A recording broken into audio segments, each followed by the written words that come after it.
Assalamualaikum warahmatullahi wabarakatuh. Ketemu lagi di channel Novi Fitriani.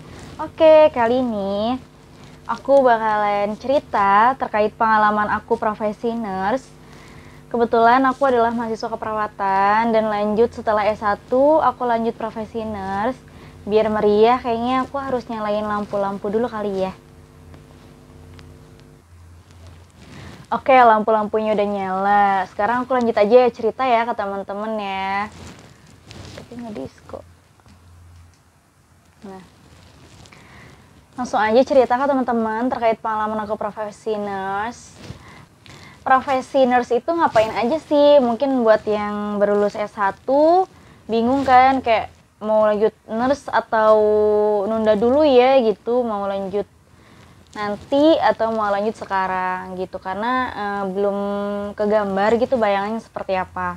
Mungkin untuk lulusan D3 perawat nggak melalui profesi nurse, tapi untuk yang S1 melalui profesi nurse dulu. Karena kalau untuk D3 kan untuk menjadi perawat vokasi, kalau misalnya untuk S1 profesi nurse itu untuk menjadi perawat profesional gitu. Sebenarnya teman-teman, kalau untuk profesi nurse itu sama aja kayak waktu kita zaman S1. Mata kuliahnya itu sama aja kayak sebelumnya. Ada kebutuhan dasar manusia, ada keperawatan medikal bedah, ada keperawatan anak, ada keperawatan maternity, maternitas, sama aja gitu. Cuman bedanya kita S1 dengan profesi nurse itu kita terjun ke lapangan. Jadi kalau untuk keperawatan sendiri itu ada stase-stasenya. Jadi ada bagian A, bagian B, bagian C. Jadi setelah melewati A, kita lanjut ke B. Kalau misalnya udah selesai ke B, kita lanjut ke C. Sampai selesai, sampai Z. Jadi untuk profesi nurse itu sendiri, untuk teman-teman biar terbuka pikirannya, kalau misalnya teman-teman kuliah S1 wajib banget lanjut untuk profesi nurse. Kalau misalnya teman-teman pengen berkarir sebagai seorang perawat profesional. Kalau misalnya teman-teman pengen berkarir sebagai pendidik, bisa langsung lanjut ke S2. Kalau misalnya ingin menjadi perawat spesialis, lanjut dulu profesi nurse-nya. Setelah itu kalau misalnya sudah selesai profesi nurse, kalau misalnya tidak ingin bekerja di rumah sakit terlebih dahulu, bisa langsung lanjut ke S2. S2 setelah itu kita ngambil spesialis keperawatan kayak gitu. Nah, kita balik lagi nih ke profesi nurse. Untuk stasenya apa aja atau bagiannya apa aja, mata kuliahnya apa aja kalau misalnya kayak kita S1 ya. Kalau misalnya untuk profesi nurse itu yang sudah saya sebutkan, atau saya sebutkan satu lagi ya, satu persatu lagi biar teman-teman lebih kebayang atau lebih refresh lagi apa yang sudah diingatnya. Yang pertama itu kebutuhan dasar manusia, terus ada keperawatan medikal bedah, keperawatan maternitas, keperawatan anak, keperawatan manajemen, keperawatan jiwa, keperawatan gerontik, atau kalau misalnya emang teman-teman ada transkultural nursing, mungkin ada. Jadi emang semua jenis keperawatan itu masuk ke dalam profesi nurse itu sendiri. Nah, setelah itu kalau misalnya sudah selesai, kita lewatin stase-stasenya atau spesialisasi keperawatannya, kita di akhir itu bakalan menuju stase peminatan. Jadi kita sebagai perawat itu minatnya di bagian mana? Karena kita sudah melewati semua stasenya mulai dari A sampai Z, hingga muncullah di akhir itu adalah stase peminatan. Jadi kita setelah melewati semua itu, kita minatnya di mana nih? Spesialisasinya kita senangnya di mana nih? Di keperawatan anak kah atau merawat anak? Atau di bagian gerontik kah? Di merawat lansia? Atau senangnya di keperawatan jiwa, yaitu bertemu dengan ODGJ gitu. Nah, untuk stase-stasenya itu, untuk tugasnya sendiri, mungkin setiap universitas itu berbeda-beda. Dari pengalaman aku, karena kebetulan untuk profesi nurse itu ataupun mahasiswa yang magang atau praktik di lapangan di rumah sakit itu sendiri, kita itu nanti bertemu dengan mahasiswa-mahasiswa dari kampus lain. Nah, dari situ kita bertanya ke teman-teman kampus lain untuk perihal statusnya saat ini apa, terus untuk sistem tugasnya seperti apa. Nah kebetulan sudah banyak pengalaman dengan yang lain ataupun bertemu dengan kawan-kawan sejawat yang lain yang sama-sama mahasiswa.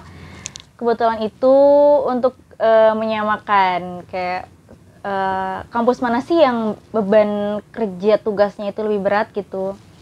Untuk daerah Jakarta Banten ya khususnya. Kalau untuk kampus lain kurang paham, kurang tahu karena nggak pernah nanya dan nggak pernah ketemu gitu kan. Nah untuk mahasiswa Jakarta sama Tangerang itu sekitar Jakarta Banten Jabodetabek itu sendiri, biasanya untuk mahasiswa profesi nurse itu tugasnya bermacam-macam. Ada yang tugasnya itu laporan pendahuluan atau LP yang sering kita sebut LP. Jadi tujuannya LP itu apa sih? Pertama, kalau misalnya kita jelas banget dari kalimatnya aja laporan pendahuluan. Jadi sebelum kita ketemu ke pasiennya, ngelihat kasus di rumah sakit itu seperti apa gitu kan. Jadi kan kita harus tahu dulu masalahnya apa gitu. Nah biasanya kalau misalnya dari kampus saya sendiri itu biasanya sebelum profesi nurse itu misalkan kita masuk ke stase medical bedah. Untuk medical bedah itu kan untuk penyakitnya kan bermacam-macam, mulai dari hipertensi, gagal ginjal, terus diabetes mellitus, terus misalkan CHF ataupun penyakit jantung gitu kan. Semuanya dikumpulin jadi satu. Jadi kita buat dulu laporan pendahuluannya, semuanya yang sebisa kita kerjakan saat kita mau masuk ke stase itu dulu, kita kerjakan yang kita mampu. Nah setelah itu, kalau misalnya kita sudah ketemu, sudah datang ke rumah sakit, kita sudah praktik langsung ke pasiennya itu, kan pasti kita mencari masalah atau mencari kasus, kita megang pasien, atau biasanya kalau masuk ke perawatan itu kita milih pasien yang sesuai dengan stase kita gitu. Misalnya kalau misalnya kita ditempatin misalnya di ruang teratai, kebetulan ruang teratai itu khusus untuk keperawatan bedah gitu. Jadi kan pasti banyak kasusnya, mulai dari kasus CA mami atau kalau misalnya kita udah terjun, kita udah ketemu sama kasus-kasusnya di lapangan itu apa aja, CA mami, DM, hipertensi, dan yang lain-lain, kita ambil pasiennya satu, terus misalnya kita ngambil pasien dengan DM, dengan diabetes, kita ambil, habis itu kita bikin lagi LP-nya. Setelah itu, kalau misalnya untuk aku, tugasnya itu ada laporan pendahuluan, LP, terus laporan kasus sama resume. Jadi untuk satu stase itu, laporan kasusnya itu ada 2, terus sama resumnya itu setiap hari. Jadi untuk resum itu satu pasien sehari. Jadi emang setiap hari itu kita pegang pasien, terus yang 2-nya kita kelola gitu. Nah untuk laporan pendahuluan, kalau misalnya kita ngambil pasien 2, ya kita bikin laporan pendahuluannya 2 gitu. Terus kita bikin laporan kasusnya 2. Untuk resume kan sama aja kayak kita laporan kasus, cuman bedanya itu kita lebih singkat megang pasiennya itu, nggak yang full kita memberikan asuhan keperawatannya ke pasien yang kita kelola ataupun laporan kasus itu gitu. Jadi itu. Nah setelah itu kalau misalnya kita sudah dapetin pasiennya, kita bikin laporan pendahuluan, laporan kasusnya, bikin resumenya, terus jangan lupa juga kita cari jurnal. Nah untuk laporan kasusnya sama aja kayak teman-teman. Kalau aku untuk kampus aku sendiri, selain 3 itu ada satu lagi namanya pathway. Jadi pathway atau patofisiologinya itu udah termasuk sama perjalanan penyakitnya, terus muncul dari tanda gejalanya penyakit sehingga munculnya itu penyakit. Dari penyakit itu memunculkan tanda gejala. Nah dari situ kita samain dari patofisiologi penyakit tersebut apakah sama dengan tanda gejala dari pasien yang kita temukan di kasus gitu. Nah baru dari situ kita ambil diagnosanya. Habis setelah kita ambil diagnosa keperawatannya, setelah itu kita rumusin masalahnya apa, udah dapet nih diagnosanya apa, kita bikin perencanaan sama kita buat intervensinya. Kalau misalnya kita sudah buat perencanaan sama intervensinya, terus kita cari tujuan yang mau kita kasih ke pasien itu agar apa, setelah itu kita lakukan implementasi dari rencana tindakan yang sudah kita buat gitu. Dah kayak gitu. Itu sih profesi nurse untuk dari segi tugasnya. Kalau misalnya untuk dari segi ujiannya seperti apa, balik lagi ke kampus teman-teman ya kan, masing-masing beda. Jadi kalau misalnya untuk aku sendiri, jadi dari 3 macam laporan itu kebetulan memang setelah stase itu selesai langsung diujiin.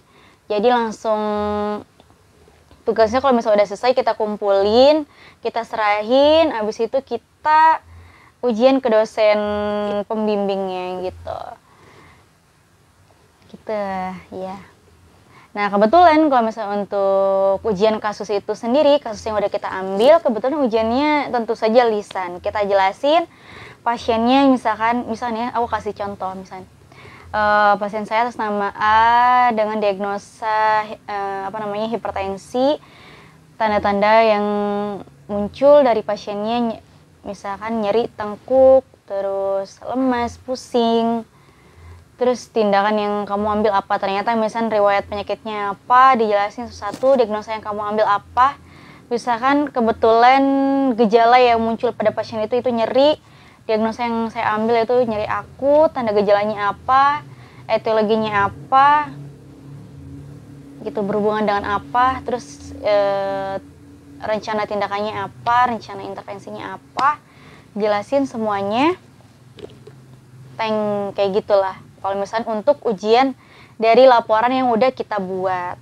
Kalau misalnya untuk ujian tindakannya beda lagi. Jadi untuk ujian tindakannya lagi itu setiap stase kita ujian gitu. Ujiannya di lapangan, ujiannya bersama dosen dan dilihat sama pembimbing lapangan juga atau CI klinik di rumah sakit itu sendiri, kayak gitu. Kayak gitu teman-teman. Jadi buat teman-teman yang mau lanjut profesi nurse, jangan takut.